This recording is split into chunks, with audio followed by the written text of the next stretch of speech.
இந்த கோவில் வந்து சிங்கவரம் செஞ்சிக்கிட்டே இருக்குது. இந்த கோவில் வந்து ரொம்ப அழகான கோவில், அதாவது குடைவரை கோவில்னு சொல்லுவாங்க. இந்த ரங்கநாதர் வந்து படுத்திருப்பார். ரொம்ப அழகாக பார்க்கலாம் நம்ம அவரை. அதாவது ரொம்ப ஸ்ரீரங்கத்துக்கு போனால் கூட நம்மளெல்லாம் அவ்வளோ சீக்கிரமாக பார்க்க முடியாது ரங்கநாதரை. ஆனால் இங்கே வந்தால் இந்த ரங்கநாதரை அவ்வளோ அழகாக பார்க்கலாம். அதாவது ஒரு ஒரு பாகமாக தலையிலேருந்து ஆரம்பித்து கால் வரைக்குமே ரொம்ப அழகாக பார்க்கலாம் அவரை.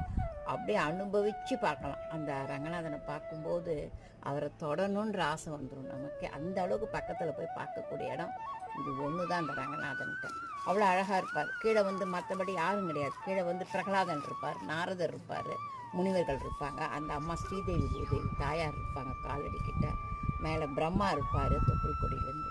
அப்புறம் சிவாஜி யூஸ் பண்ண அந்த கத்தி நைஃப், அதுவும் அந்த குடைவரை கோவிலில் வச்சுருப்பாங்க ஆயுதமாக. அது ரொம்ப அழகாக இருக்கும்.